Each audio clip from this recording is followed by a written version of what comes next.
Good afternoon, ladies. It's nice to be back with you again.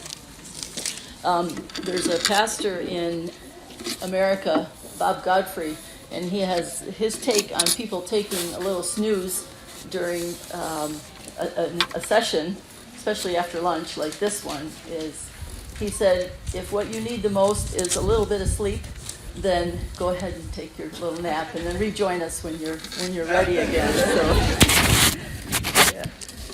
I'd like to read from Proverbs 10, and while you're turning there, I'll explain that the subject of this speech is also the subject of a book that I wrote, Teach Them to Work, Building a Positive Work Ethic in Our Children. And let me just tell you a little story about how that book came to be.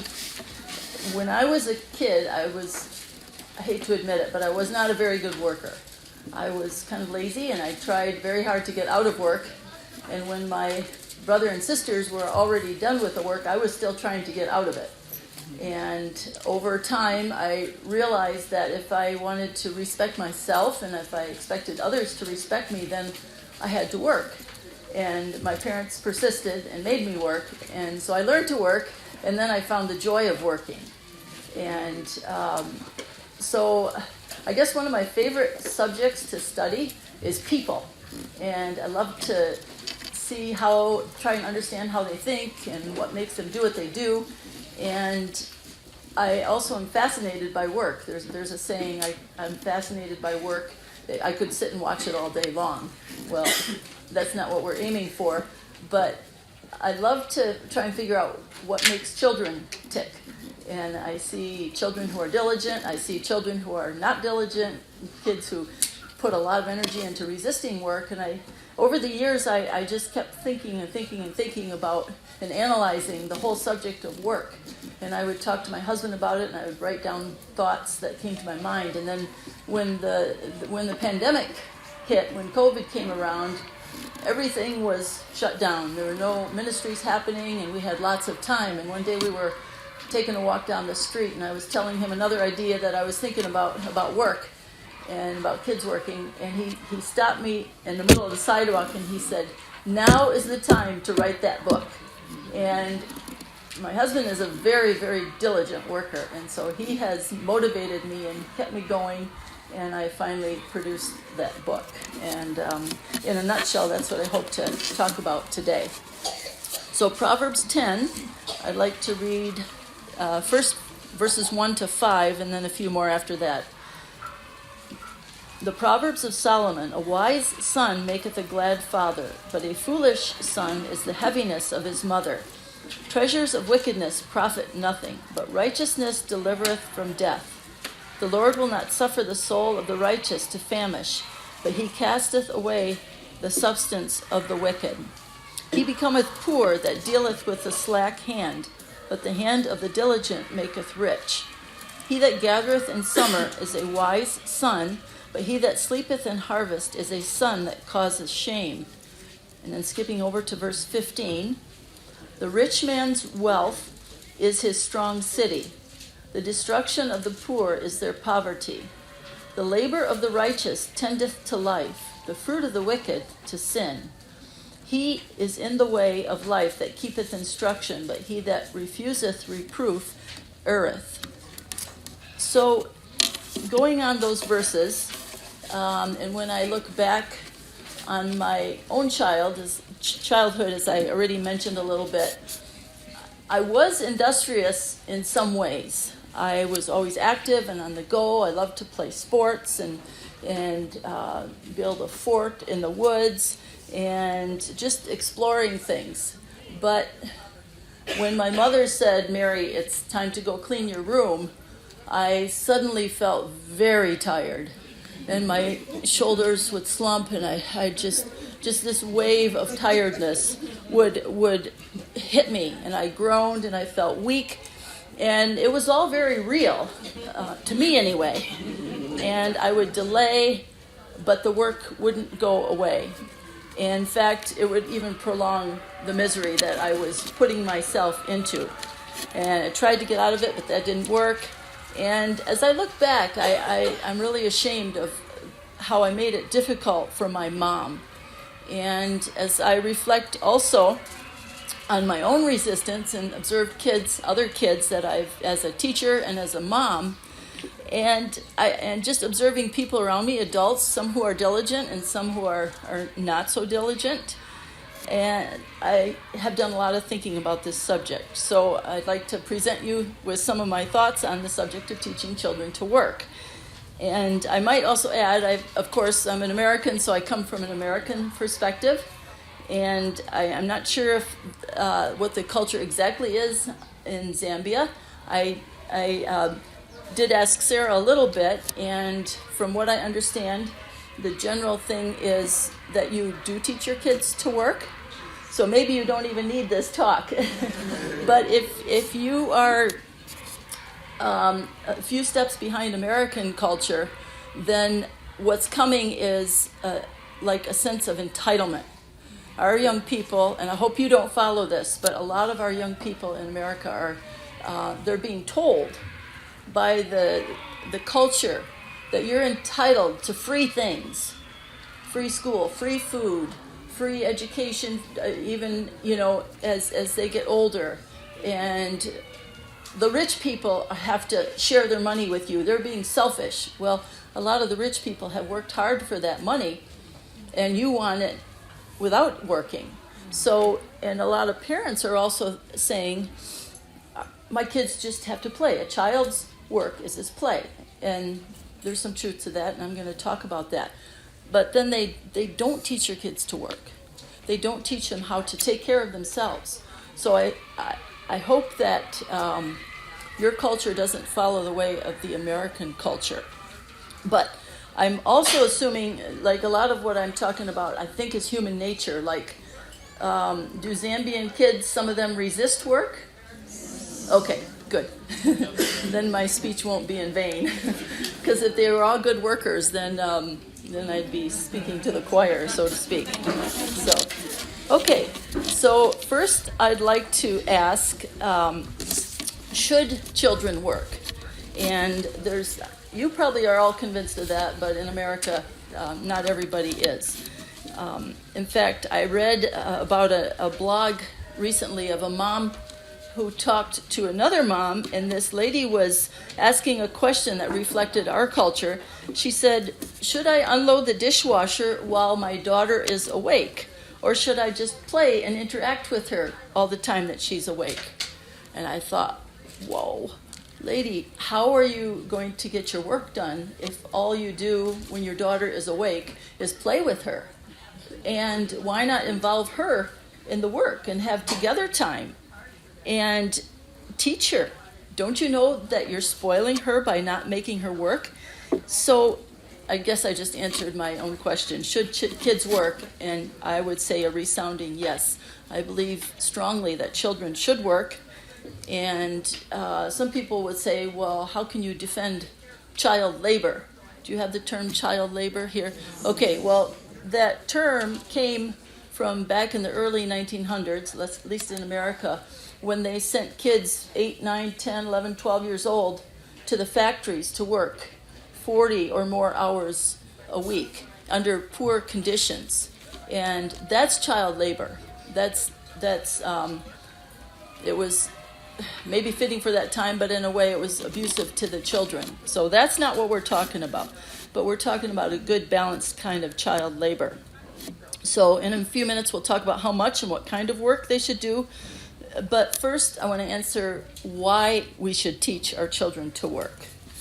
Reason number one is Proverbs 22, verse 6 says, train up a child in the way that they should go, and when he is old, he will not depart from it.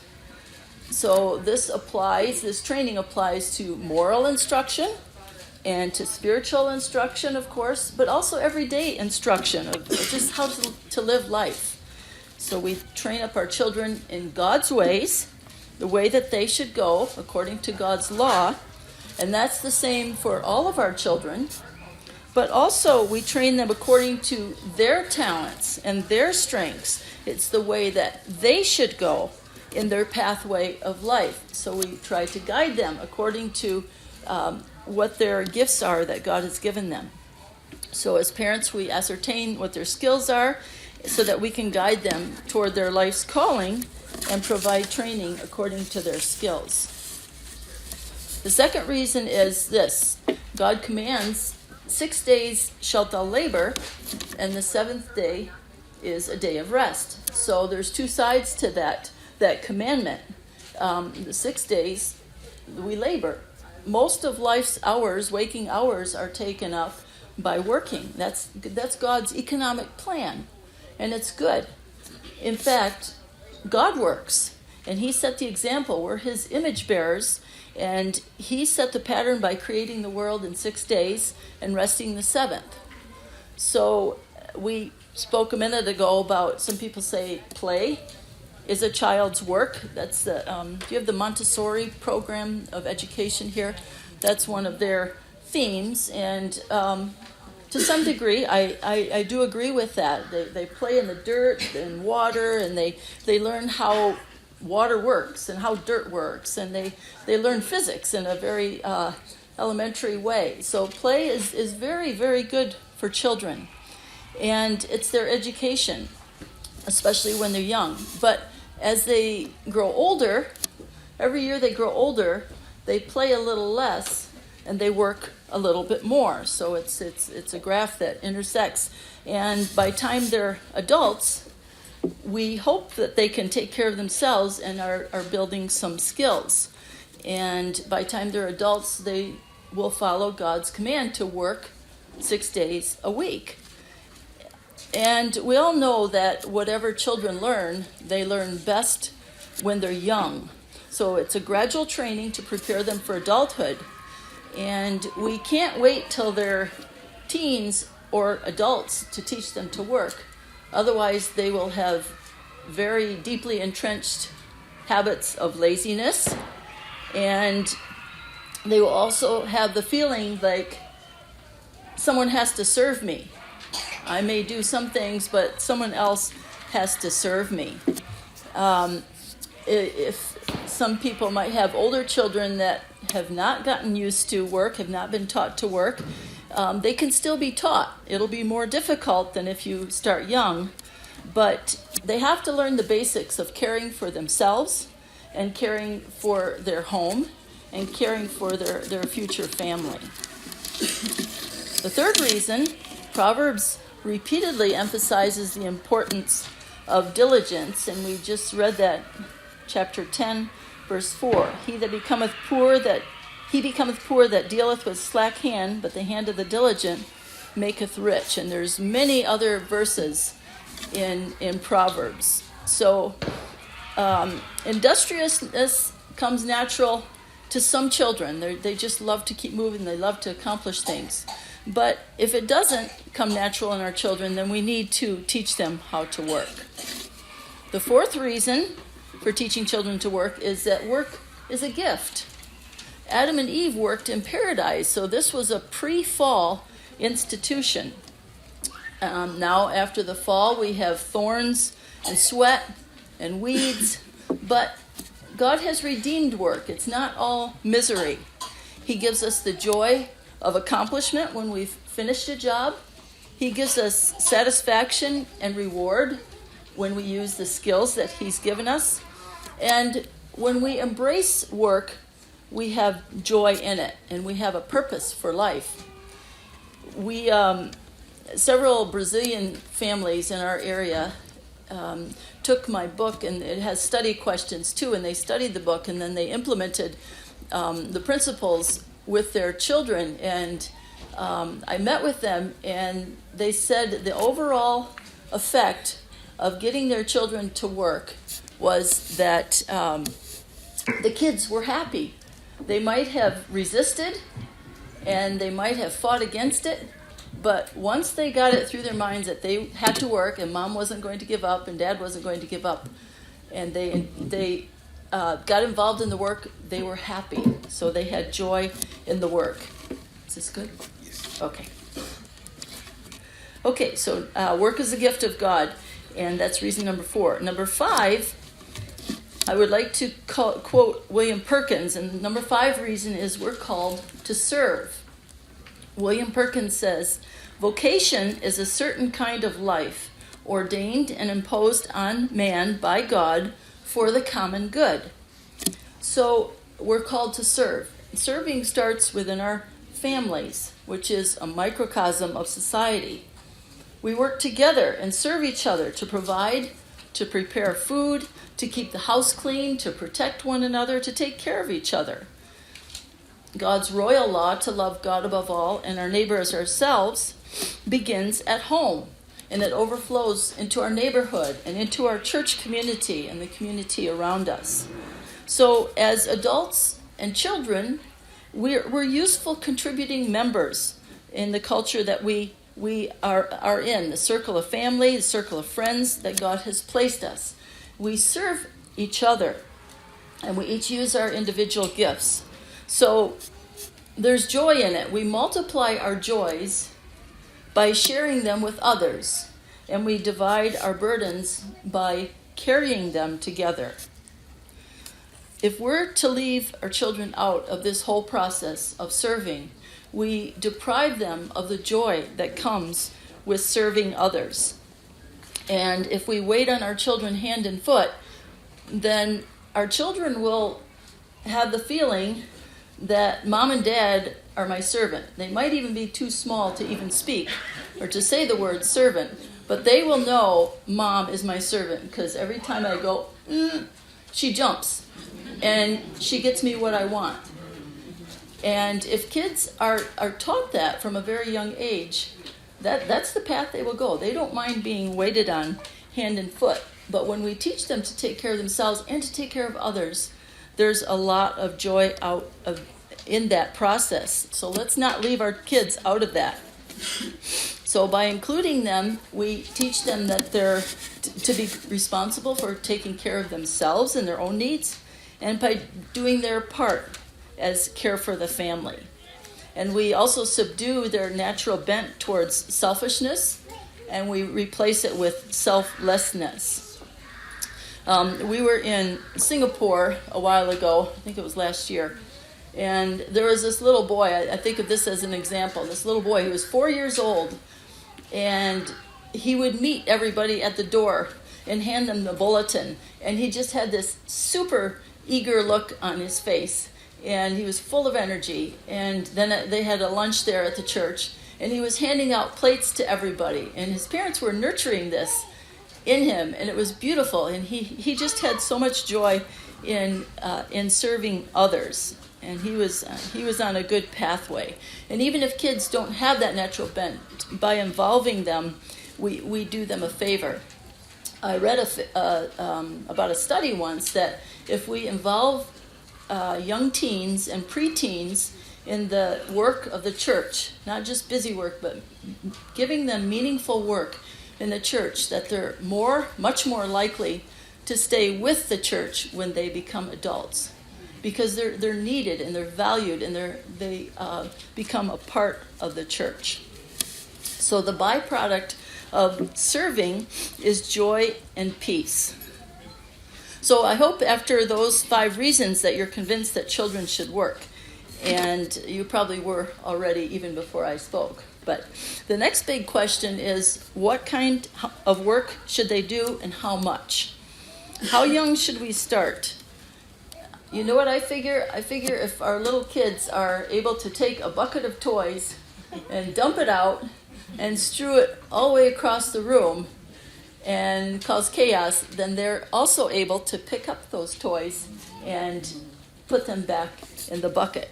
They might not want to. In fact, I tried this with a couple of my grandkids once, and they just kind of sat there like, I don't think I want to do this. And I said, at Grandma's house, I knew they did it at home, so at Grandma's house, you are going to do this. I even had to, one of them, I had to take his hand and pick up the Duplo and put it in the bucket, and he's got this sour look on his face, but he learned. I wasn't going to give up, and he knew he had to give up and give in and start to work. So, and then it was fine. He knew that's what he had to do. But they can learn. I did speak with a mom a little while ago, and her child was, while he was eating supper, he was intentionally taking the food on his plate and throwing it on the floor with a very defiant look on his face, and laughing when she disciplined him. And she knows she's in a battle and she's going to win this, but it's ongoing. She's disciplining him and helping him clean up the food, but she hasn't won the battle yet. She's determined she's going to.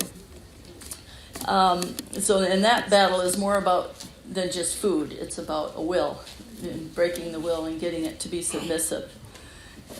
In science, there's the second law of thermodynamics that states that everything in our universe, when left to itself, tends toward more and more disorder. That's why evolution doesn't make sense. That evolution says things came together in an orderly way. That's nonsense. It defies the laws of science, because everything left to itself decays and goes to disorder. And it's that way for children as well. If we leave them to themselves, things will go to disorder. Most children need to be taught to bring order into their lives, and it takes time and energy on our part. So just as they are active participants in bringing chaos into the home, there certainly should be active participants in bringing order into the home. What chores at what age? I have a little chart here that gives some suggestions, and afterward, if you want to see me, age-appropriate chores for children, and it just gives some general guidelines, and some of them are like clear the dishes after meals when they're able, load and unload the dishwasher or wash dishes, put toys back in the toy box at age 2 or 3, feed pets at age 5, make their beds, water houseplants, lots of different things. And in your home what works for your children or your grandchildren. So what about different settings?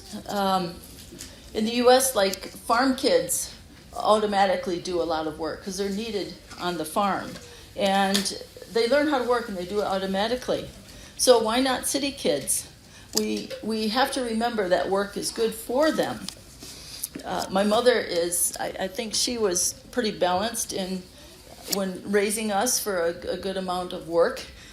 And she's 89 years old now. My dad is 91.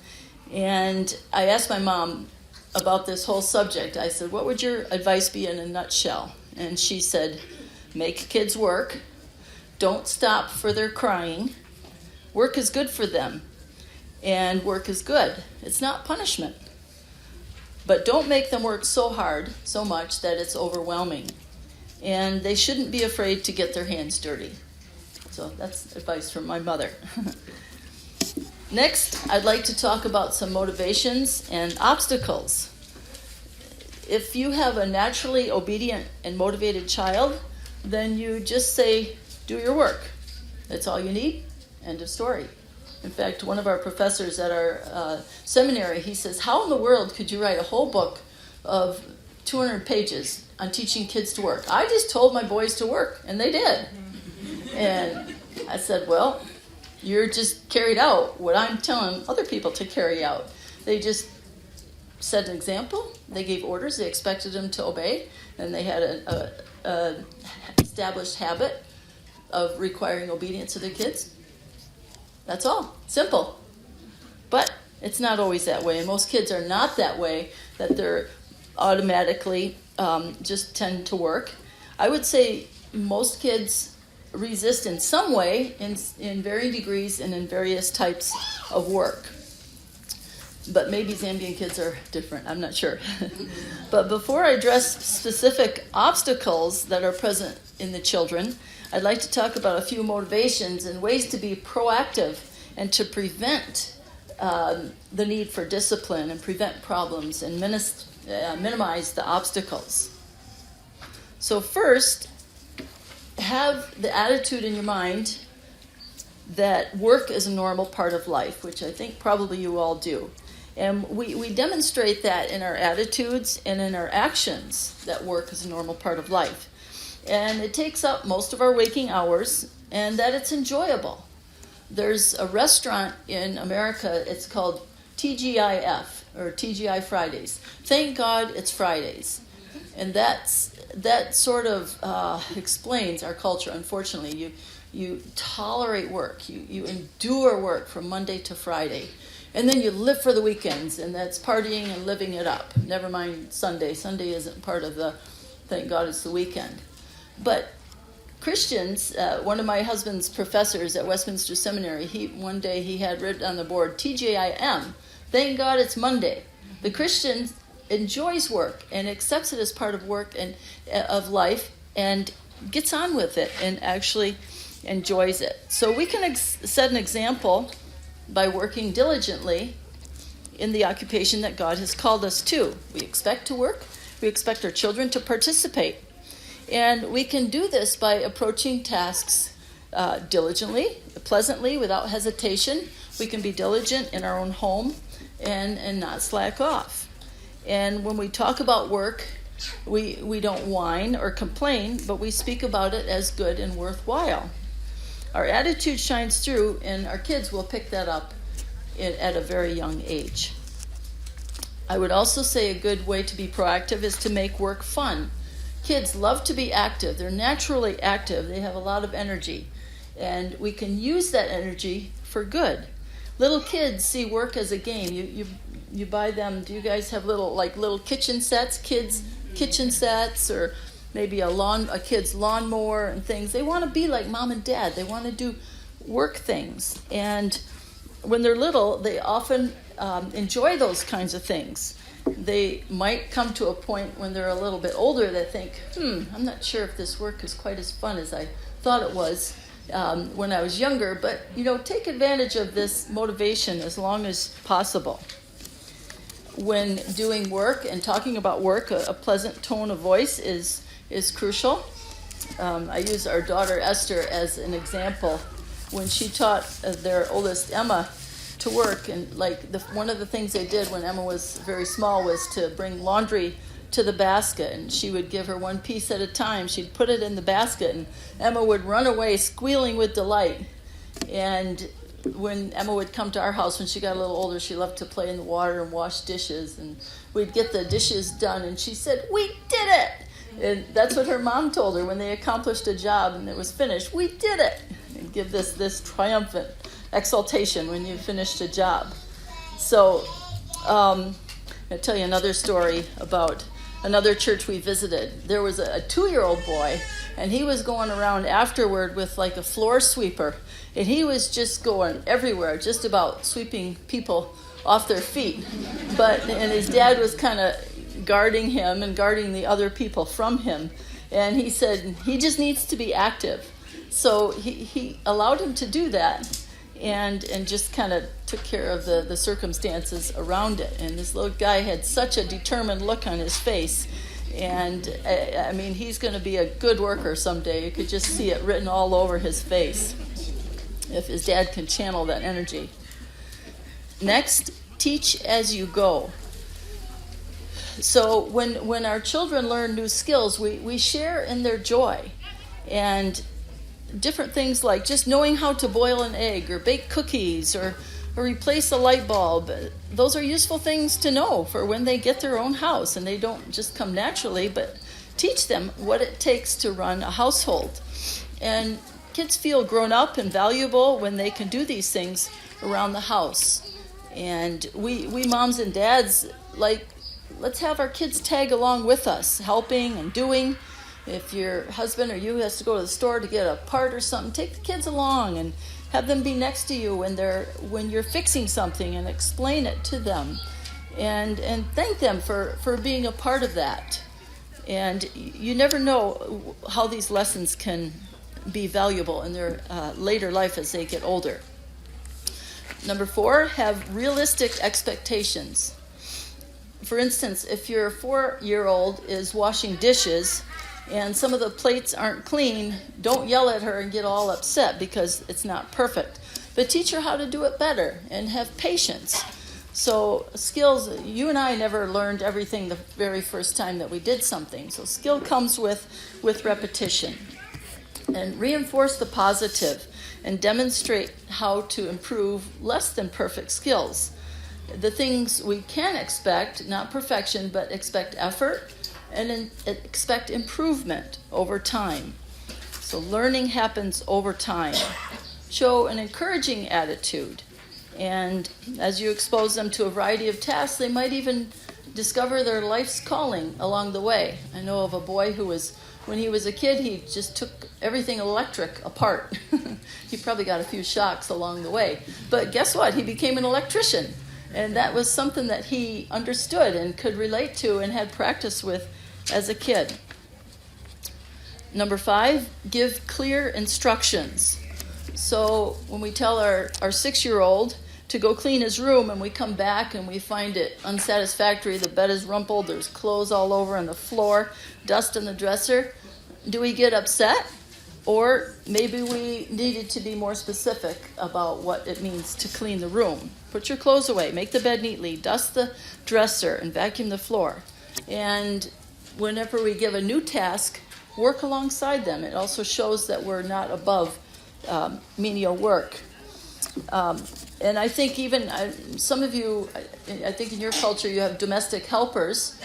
And even if you do have domestic helpers, it's still good for your kids to learn how to run a household and take care of themselves so that they know and they be involved in that work. Next, work before play. That's just a reality of life, isn't it? And it's good for kids to learn this at a young age. So if they don't enjoy work, then whatever the task is, they will really enjoy it when it's done, and they'll enjoy the reward of play. Play is a strong motivator, and other rewards are good too. There are many household jobs that our children should just, this is my opinion, and I think I've come to this from our own experiences and from talking with other people, but there's some household jobs that the kids should just do because they're part of the household. Dishes, cooking, cleaning. They contribute to that because they're part of the household and you serve each other.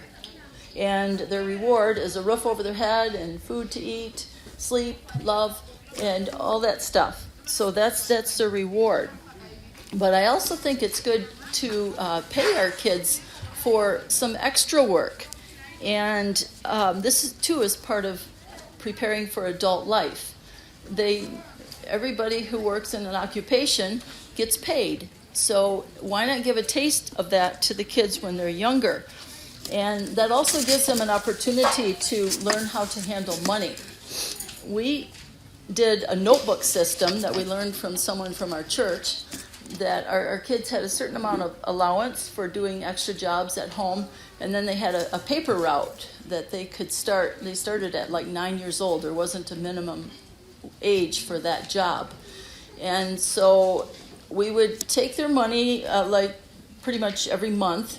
I'd cash their checks, and we get all a small pile of cash there, and then we divide it.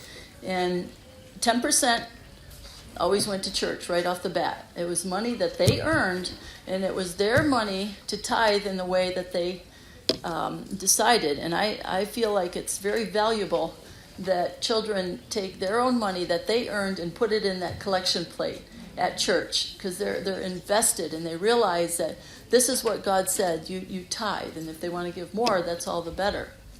We gave our kids the choice of whether to give to church or a mission or something like that, and they put a lot of thought into it. And then what we did was 35% went automatically into the bank, and that stayed there until they were in college or married.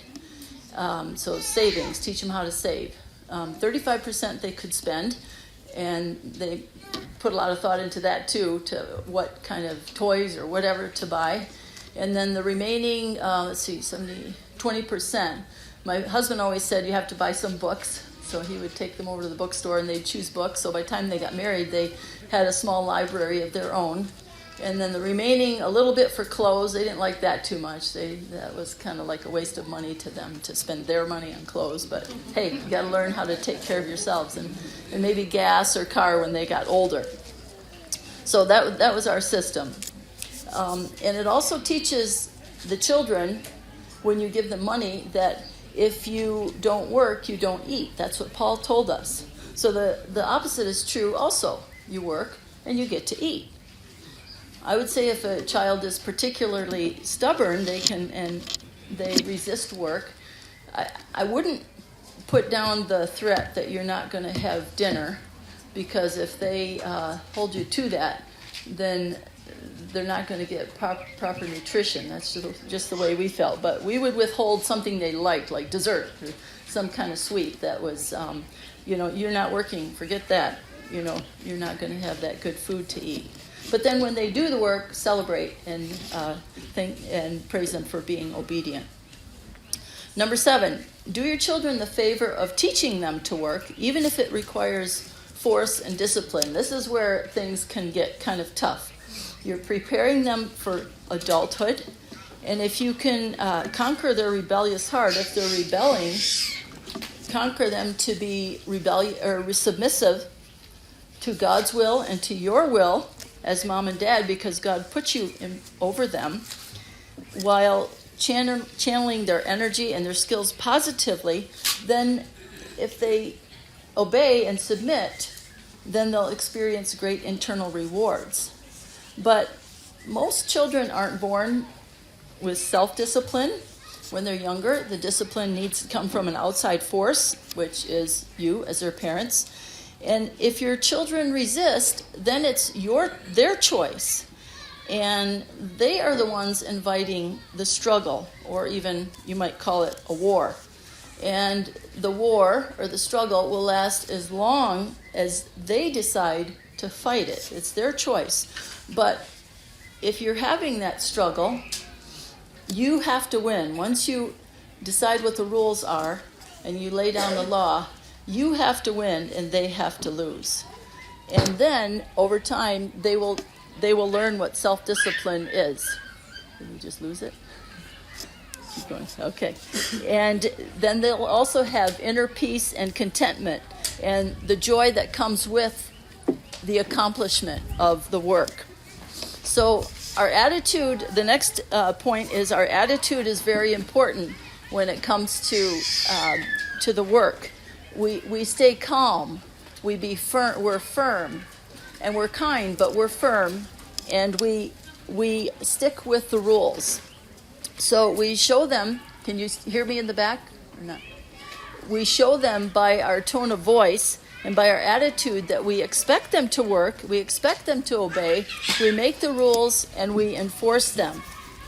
So let's not make idle threats that we can't or won't follow through on. We don't nag, and we're not, of course, not sarcastic, and we don't mock them. But we don't give multiple orders multiple times. We give them the orders, making sure they understand and that they're capable of doing the job, and then we administer the consequences. If discipline is necessary, then the punishment must fit the crime. For instance, like if they're told to put their toys away and they don't, make them put the toys away and take away the privilege of playing with those toys for a day or so, something that's fitting for what they've done. They have to realize that it's not you imposing the pain on them, but it's themselves imposing the pain on themselves. So be persistent and be consistent. And then acknowledge them when they do the work and thank them and praise them for it. So we appreciate appreciation, and so do they. They need to feel useful and needed, and that will nurture a greater desire for them to work. So what about obstacles? Obstacles to kids working. The positive motivations go a long ways, but to be realistic, kids don't always work.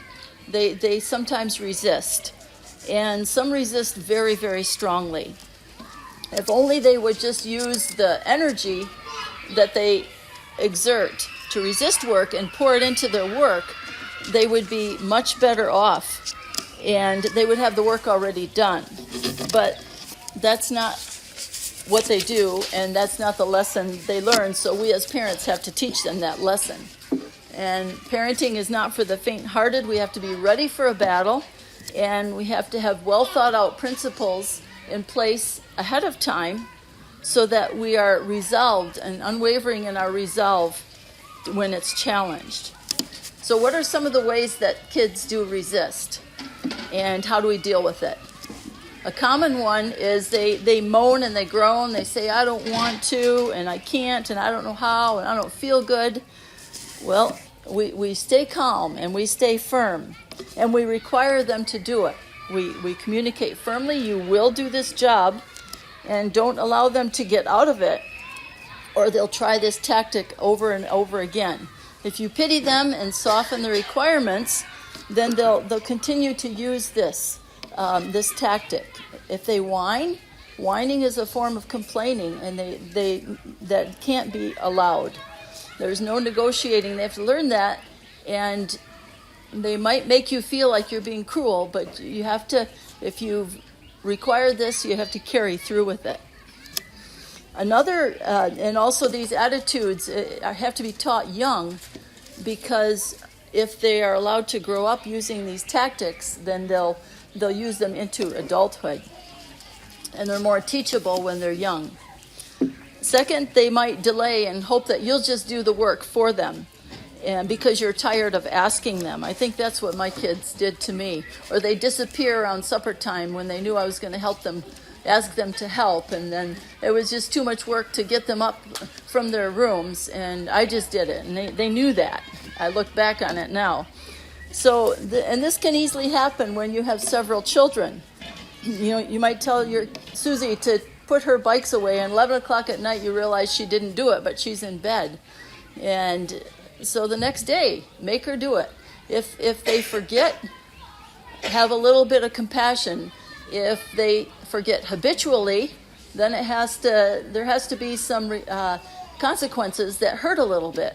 If they forget intentionally, then it becomes a discipline matter that they need to be disciplined for. What if your child flat out refuses? That's another tactic that a child might use. This is defiance, and that has to be dealt with firmly and now. Any kind of defiance is a direct disobedience against God and against you, and against God's fifth commandment to honor father and mother. And they need to be disciplined with a serious explanation. Require them to do the work and to apologize. If they don't respect authority when they're young and they get away with it, it'll get worse when they're older. If you just picture your 2-year-old as he's throwing a temper tantrum, and you picture him as a 16-year-old doing the same thing, or worse yet, when he's out in the workplace, 26 years old and throwing a temper tantrum, that will motivate you to deal with it now when they're young, when they will listen better. I can still remember when we were a kid, when I was a kid, my dad was very somber and serious and firm. And if we had the least little bit of defiance in our voices, my dad would say, "Don't you dare talk to your mother that way." And it was like scary. So he instilled in us that no defiance, zero tolerance for defiance. Next, what if your children are doing the job poorly, just doing poor quality work? When they know better and they've been instructed and they're capable of doing the work. Yep. So I would say when they do a poor job but they're capable is make them do it over again with higher quality. Stay calm and explain it clearly and reteach if necessary and repeat if necessary until it's done to the degree that they're capable of doing. If they know that you'll give up the first time around, then they'll learn that they can do a shoddy job, and they won't require high standards of themselves because you don't require those high standards. So I think there's a balance there of not requiring perfection because they're children, but expecting work to be done to the quality that they're capable of, keeping in mind that the whole process is a learning process. And try to stay cheerful and positive, but be firm. I found that there were several little tips, I'm calling these little tips, that were helpful in our home. And I'd like to, this is my last point, so 5 little tips. One of them was called the 10-minute tidy. So after supper or at a regular time each day, we would just do a flurry of tidying all together, just work, and you could get the whole house in order in just a short amount of time. Everybody works, putting their own stuff away, putting family stuff away, and it's a great way to bring the house to a semblance of order on a daily basis. The second little tip would be to simplify your stuff. So don't accumulate too much stuff, but keep it simple, and then it's much easier to keep things neat. So if we have fewer items to put away, then it's easier to keep things tidy. There's a saying, I'm sure you have it too, a place for everything and everything in its place. The third thing is tidy up as you go. So try to get yourselves and your kids in the habit of picking up after themselves. Different kids are different. I have 2 daughters, and one keeps everything neat as she goes, as she's maybe baking or making something. And the other one is so focused on the job at hand that she sort of leaves a tornado in her pathway. And I have to admit, I'm kind of the tornado type too. I clean up at the end, but I do know it's a better idea to tidy up as you go. But it seems like I'm always in a hurry and I have to just get the job done. Worry about the tornado later. So every child will be different in this way. And sometimes maybe that individual tornado child has to have their own 10-minute tidy by themselves. But hopefully they'll learn along the way that it's easier to pick up after themselves on the way. Sometimes actually it takes till they're married to realize that this is a valuable trait. I know when our son got married, there were certain jobs that we thought, well, we tried. And it wasn't moral infractions, but it was more housekeeping type stuff. Like he's a hunter, and he always wanted a gun, but we let him have a bow and arrow, but he left everything sitting around, and we said, you're not getting a gun, because if you leave a gun sitting around, that's dangerous and life-threatening.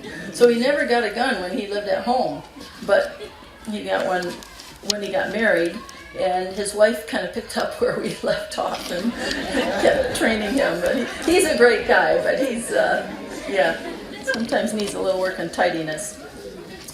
So, The next thing is work on the way.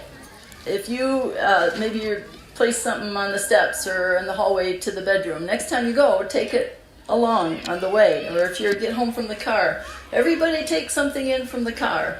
You know, a little piece of trash or the groceries or whatever. Just do things along the way. And things just get done a lot more quickly. And then you have this mentality of keeping things up as you go. And the fifth thing is to establish routines. This is one thing that I wish I had done more. Like, we have cold winters, so the kids would come home from school and they come in the mud room. We call it the mud room because we hope that's where the mud stays. And they would throw their coats and boots and hats and mittens and backpacks all over the place. And I wish I had stood there like a police mom, and said, everything gets put away before you leave this room. But if you establish that routine when they're young, then they turn it into a habit as they get older. I think at supper time, everybody clear the dishes, get the dishes done right away, and have conversation, have fun with it, and establish those routines so that the work gets done. And you can have fellowship at the same time. So, in order to summarize everything that I would say for teaching children to work, there's 4 words that start with an E that puts it in a nutshell. The first word is entreaty, so prayer. we can't do child rearing and we can't teach our children to work without calling on the name of the Lord. And of course, Jesus Christ is the center of our homes, and he can help us with everyday life. So in treaty, pray to the Lord. And my favorite prayer in times of challenge and distress was, Lord help me, Lord help me. And it covers everything. It's Lord and me, and the connection is help. And it's a quick prayer. You can shoot it up, and it covers everything. So entreaty. The second thing when teaching our children to work is example. We have to set the example of diligence, and whether it's work on a job or work around the house, but setting an example is very important. We can't be sitting in the couch and ordering our kids around to work. The third one is expectation. I know some parents, they say, oh, Johnny, could you please empty the dishwasher? Would you mind? And Johnny says, no, I don't think I want to. And, oh, okay, I guess I'll do it myself. And they don't expect their kids to work. You just have to say, Johnny, unload the dishwasher. And if he resists, you will unload the dishwasher. So this expectation, our attitude comes through in our kids, to our kids, and they know it. They might not be able to explain it, but they know what our expectation is. So expect them to work. And then the fourth E is enjoyment. Enjoy the work together. It's quality time together. Very much quality time. And if you show enjoyment for work, then they will enjoy it too, eventually. So in conclusion, I would just like to talk about one other kind of work, and this is a work we cannot do, and our children cannot do. And that is, we cannot work our way to heaven. And this is the most important work ever. So as we discuss the importance of work with our children, we need to teach them that the wages of sin is death, but the gift of God is eternal life. And it's only the infinitely valuable work of Jesus Christ that he did on the cross, paying with his own blood for the sins of sinners like us, that can give us entrance into eternal life and eternal glory. So let's pray for that, for the power of the Holy Spirit to work in our children and to motivate them and move them to repent of their sins and to believe in the Lord Jesus Christ. And then as we rear them, let's continue to pray for wisdom as we rear them in the fear and nurture of the Lord, and as we prepare them for adult life by teaching them to work.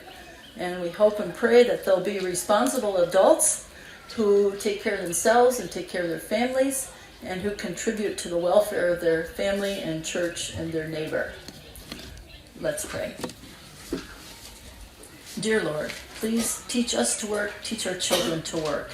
And Lord, please do that great work, that sovereign and divine work in the hearts of all of our children and our grandchildren and our loved ones and our church family. Lord, convert us. And Lord, when we are, help us to be good workers in our families and in our society, and to be an example to unbelievers also that we come into contact with. Lord, we thank thee for the gift of work, and help us to enjoy it and embrace it and to teach our children to work. Please forgive our sins and help those that are in difficult, challenging situations in this way. We ask it all for Jesus' sake. Amen.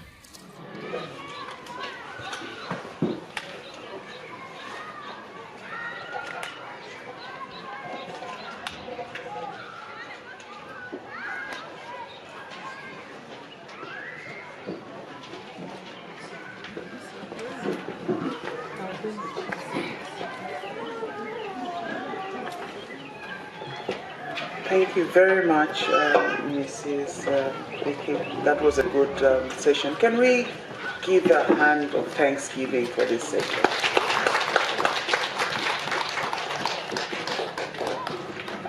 Listening to this session as she was speaking, one thing that as she was speaking and talking about things that get to happen in a home, I was even placing my children. That one who does when you say go and do work, the one who says, okay, I'll do it later, and they don't do it. And in a number of them, I remembered myself when I was a young girl, things that my mom would tell me to do, and I was, it was just coming to light of what it is. And when you said maybe the children in Zambia, I would tell you what you were saying was times more than because your children will know that they don't have domestic help, so they have to do it whether they like it or not. But for us, sometimes we change it for our children just because we have domestic work. And women, as we've learned, one thing that I think, a few points that I think I will have to repeat, to teach your children according to their gifts and talents. Because there's some children that even me today, give me that big pot to do in Shima, I won't do it. But give me all the relish that is there, I'll cook. That's my gift, right? So sometimes we push our children too far that they start rebelling. So I thought that really got to me. I know my children, I know what their talents are. And the other one that I think was also really stood out for me was how that we should teach our children to be diligent as they do the work.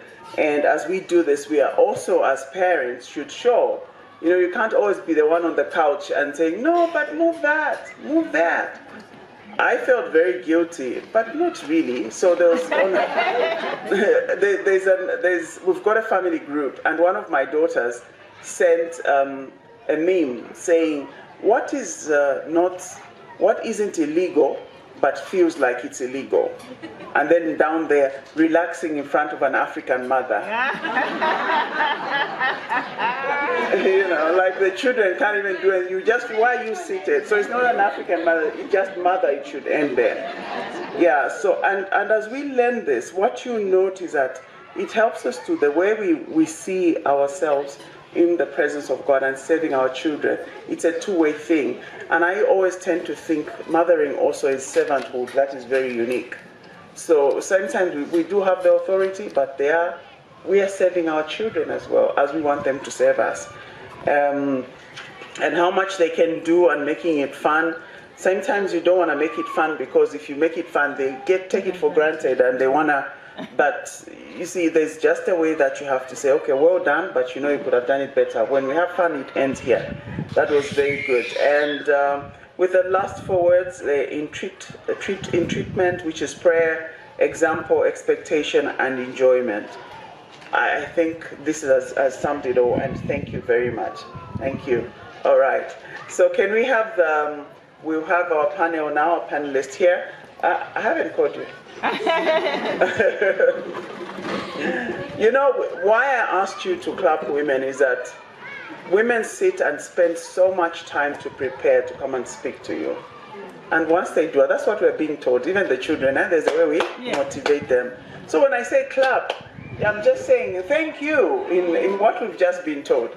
So at this point, I want to call Mrs. Esther Daka from Emmausdale Baptist Church to come and sit. Please clap for her. Sorry, Mother, I'll take you. Please go back. Women, there are very few times, we do a lot of work. All of us come here, I'm so tired, you've done this. No one is clapping for you. So when someone gets an opportunity, can you clap for her until she sits? Sister Esther Daka, please. Until she sits.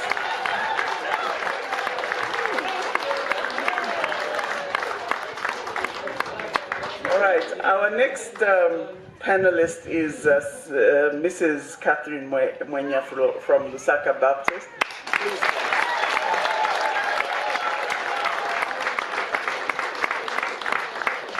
I could have sent you back, but as they are clapping, they're also putting in work. Even your steps should show that.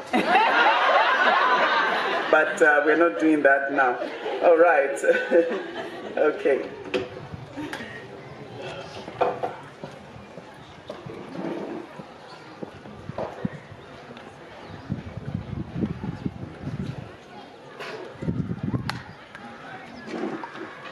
Okay, so ladies, we've got our 3 panelists here, and you know what our topic is. So I'm asking for questions. Any questions, anything that you thought Okay, this one I should ask. Why is it that I fail to get calm when my child is not doing it? I just shout. It's not, that's my question, it's not yours. Please ask your question. Yes. Please stand up and give us your name and which church you're from. My name is Lydia Chilumba. I'm from the Saka Baptist Church. Thank you, Lydia. Thank you very much, Mrs. Beeke, for the very insightful talk given. My question has to do with the type of jobs to give and age appropriate. I would like you to just say something about what type of tasks to give from a gender perspective, and at what age do you start trying to separate and isolate those kind of tasks as you are teaching your children to do? Okay, I'll repeat the question for the people that are online. I'll summarize it to say, what type of jobs do you give children and at what age, and how do you give them, how is it appropriate how do you know that this is the appropriate job that I should give them, and depending on what age they are at and whether they're female or male?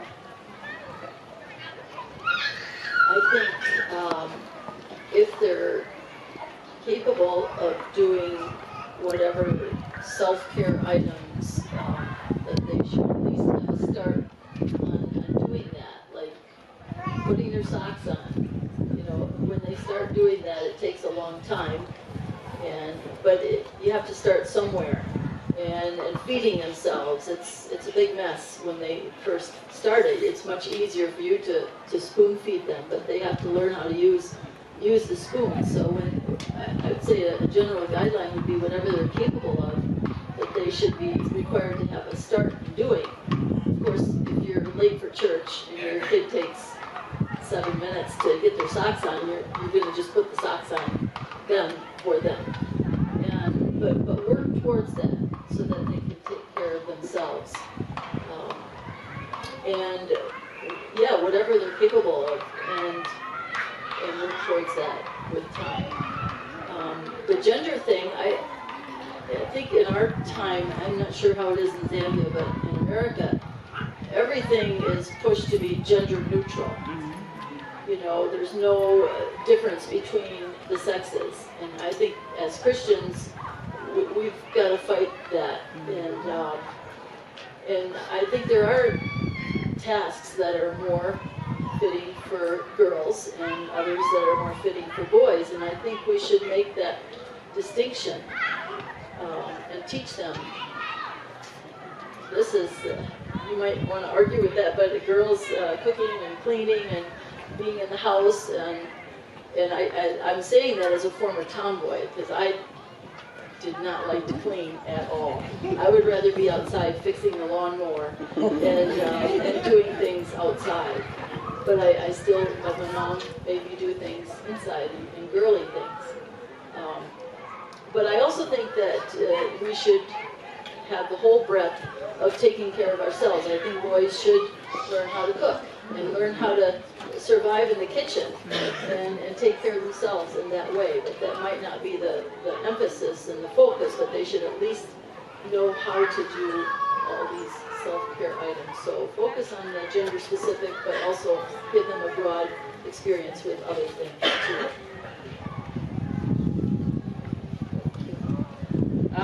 Just to put an emphasis on what she has said, it's important that they do the work, all of them, they work. You find that the boy will be a bit slow for the things in the house, and the girls will be very fast to catch up. But it's important that we teach them so that when they grow up, they will be able to go to their homes before they get married and do the work. And when they get married, the wife will not have problems. They will do the work together, and that will be very helpful.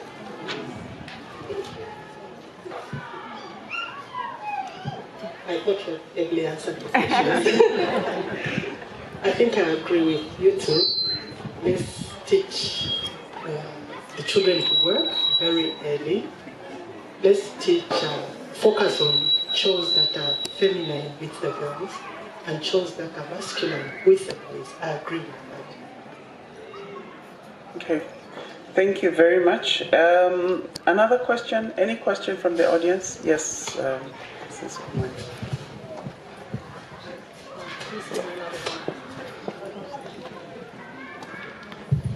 I can see. Okay. I'm Honesta Kumwenda from Kabwata Baptist Church. I'm getting a feedback. Yeah. Thank you very much for that presentation. As I sat here, I was thinking of a child who has special needs. How do you teach such a child? I think in our times, we have such children, and probably you never raised your children who have special needs, but as you have grandchildren, you come across such a child. How would you raise such a child to do chores? Thank you. Okay, thank you. I'll repeat the question. How do you teach a child with special needs in whichever generation? Could be your own children or maybe your grandchildren. So the question is, how do you teach a child with special needs to work? Excellent question. Thank you for bringing that up. I think you teach them in the way that they should go. So you don't require them to do things that they are not capable of doing, but yet you want to teach them as much as they can do according to their capabilities. And I'm sure it takes, I taught children with special needs, but I never had to raise one, and that's a whole different story. That's a big, big job. And I think it takes a lot of patience and a lot of time, but you want to challenge them as much as you can, but not discourage them. So just try to, and you might need outside help too, if that's available, to try and find what their strength is. I read of a story just the other day, a girl who was autistic, and she didn't speak at all, but then she was given like an electronic, like an iPad or something, and suddenly she spoke into that machine. Like she spoke to her mommy into the machine, and her mommy heard it later, and she was making full sentences.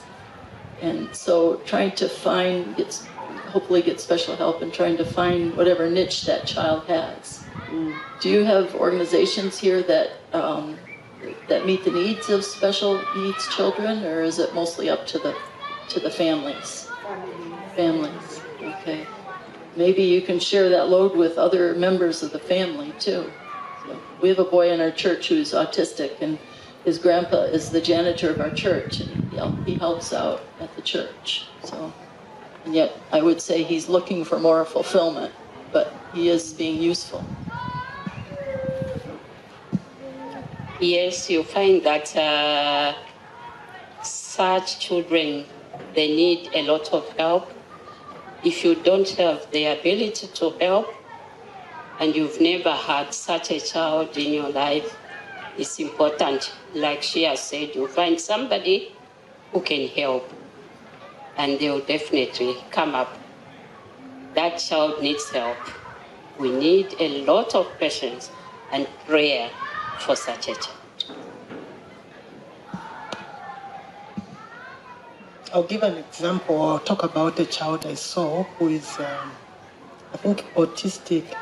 The child was able to do a certain task, those tasks that are the same, like maybe putting away something, or folding something. So they were able to do something. So I think as a parent, you need to recognize what the child is able to do and give them that task to do. It might take them long to do, but they will still find joy in being helpful in the home.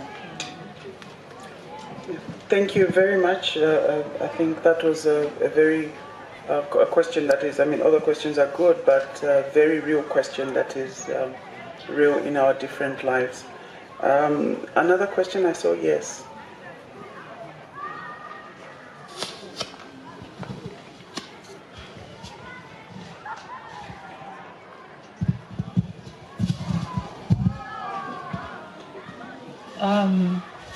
Thank you very much, Mrs. Beeke, for the wonderful lessons. My name is Irene Chito from Kashio Reformed Baptist Church. My question is, how can you deal with the children who are disobedient in your instructions? And do we have to always apply Proverbs 18, verse 24 to them?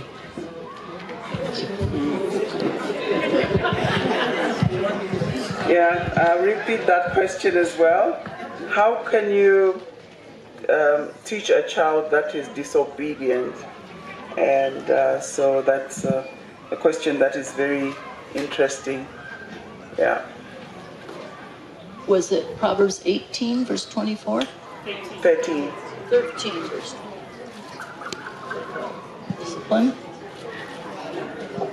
That verse, he that spareth his rod hateth his son, but he that loveth him chasteneth him betimes. So are you talking about your own children or children in the church? My own children, my children are grown. So I'm saying, how can it be? Maybe I'm saying on behalf of those who are younger children. So in your home. In the home. In the home. Yeah. As far as, so in the context of teaching them to work and then disciplining with the rod, yeah. I would say when they're refusing to work and you start with discipline incrementally. You don't use the final, the most severe type of discipline right away, because then you don't have anything else to go to. So instruction first, and firm instruction, and make sure that they are capable of the work you're asking them to do, and that they understand what they have to do. And I think working with them is very good. And then incrementally, if they refuse, firmness, and you will do this, and you might have to raise your voice a bit, but try not to get angry, and then taking away privileges, and incrementally, and then the last step would be discipline. And I think that is necessary if they continue to refuse. So that's a valid use of corporal punishment.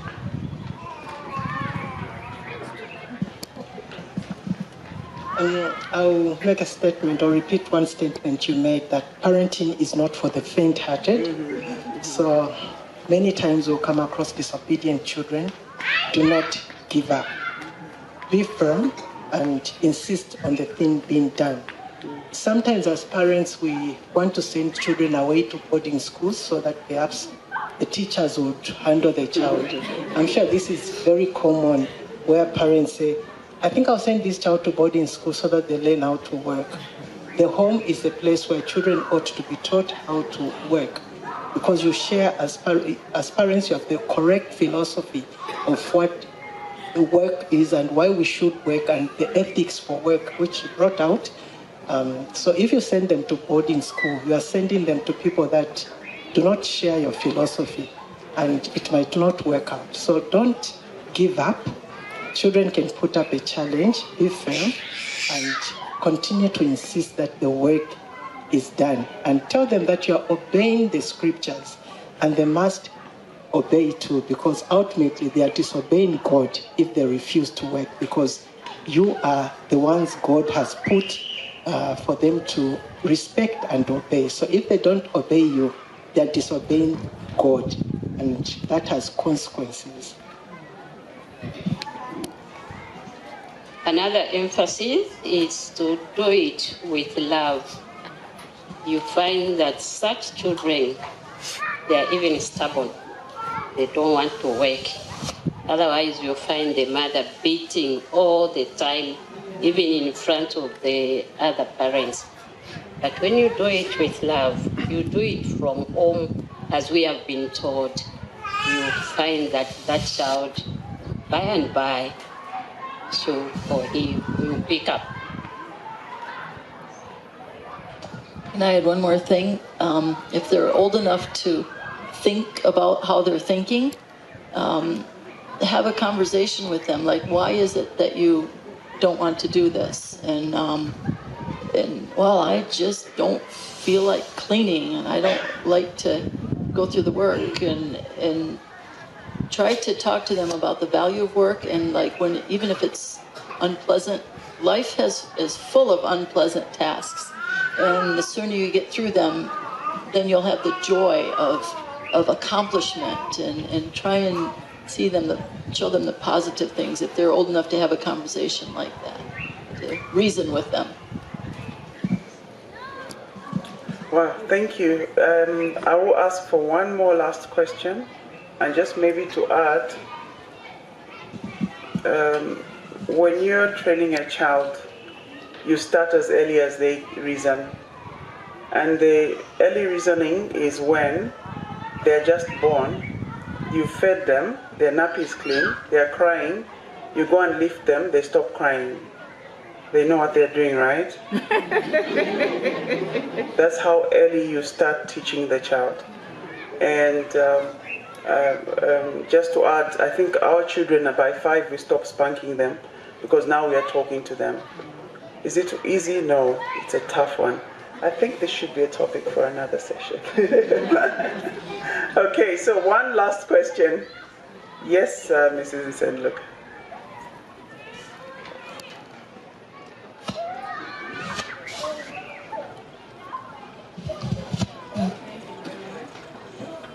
I'm Sylvia Nsenluka from Silver Rest Central Baptist Church.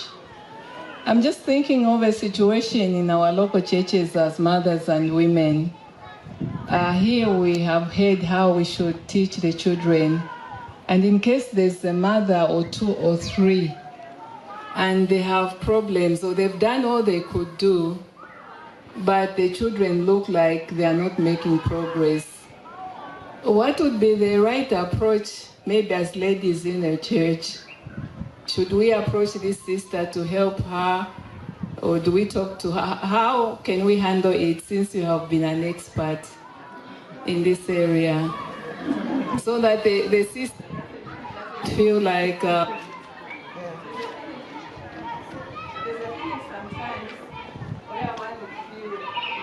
the sister to say your children are behaving in this one, that way, they'll feel on their feet.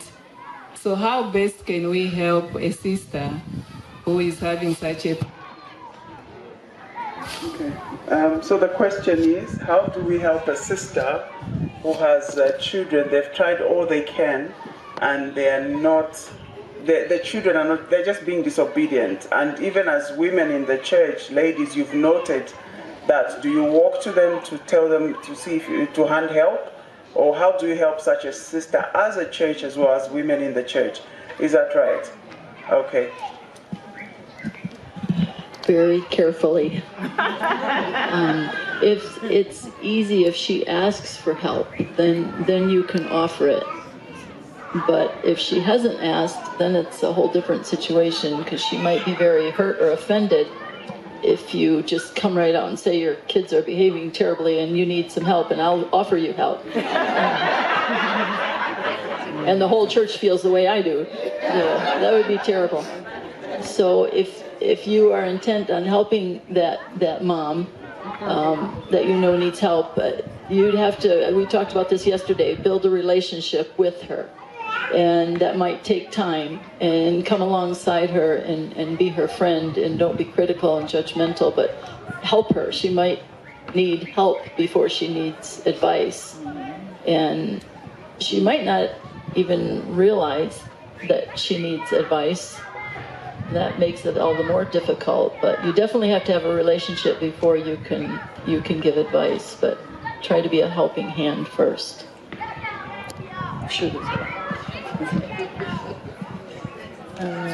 In addition, I think we can pray for our sisters. We can continue to pray specifically for that particular child and for other children as well. God hears even the prayers that we make on behalf of our friends' children.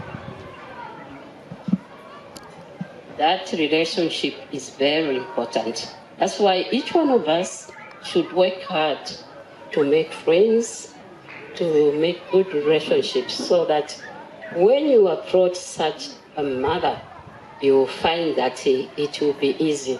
Because most of the times, even when you are doing a good thing, you find that the mother gets upset. Me have these children. Them, they don't even have problems. All their children, they just very good. So let's make friends with each other so that when we are helping, it will be straightforward. And with prayer as well, as it has been mentioned. Thank you. Thank you. I like the way you started, said be very careful, because it's how you take yourself to a sister. But what's also important for all of us that we should know is that we are sisters for a reason. So because Mwene's child today has done something, I'm not going to tell Malala. I'll take some time to get to understand her and then have a conversation with her. Because sometimes it's coming out through the children, but there's a lot of other things happening underlying there. So it's a deliberate thing that we need to do. It be with children or even without children. There's some things that we deal with without even, not just the children. There are a lot of other things that people are dealing with. And by the way, I wanted to keep this note that this teaching the children includes grandmothers, right? Yes. Okay, grandmothers you've heard. Not spoiling, teach the children to work. All right, sorry, I know we are running out of time and my timekeeper is standing, as you can see her. But I think there are more questions. It would be good if you can write down the questions, and we should find a platform on how we can do this going forward. Give them to Malala so that we can get as many questions as we can and find a way to get to answer. One thing about this topic is that it's real, and all of us here have experienced it. Whether you have a child or not, there's just another way probably you've taken care of someone's child and you've learned this, that it's not easy. That this is what God has shown us as an example for him, that he worked, and so we should also work and let our children work. So with that said, I would want us to ask the panelists to sit back. You're done. That was the last question. Yeah, nothing coming. Thank you. So please, you can go and sit down as we now. Thank you. They're clapping for you to sit. You're such quick learners. That is very good. You're a good class.